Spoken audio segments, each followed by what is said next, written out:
Yan, good morning. Andito po kami sa bypass road na. Yan, kasama po namin si Felix at si Nanay. Nanay. Yan, good morning. Andito po kami sa may bypass road.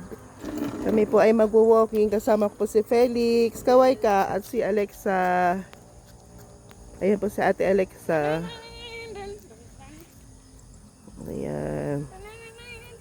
Yan, sayaw po siya na sayaw. Yan ang nanay ko. Sabi ko, dyan muna siya. Iniwan po namin sa sasakyan. Dinala po namin. At para maaliw naman po si nanay. Yan, walking lang po kami. Yan, walking po kami.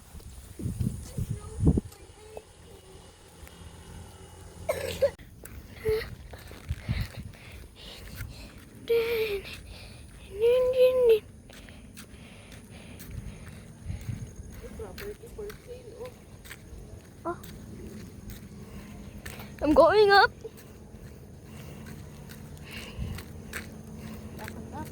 Ah. Ingat.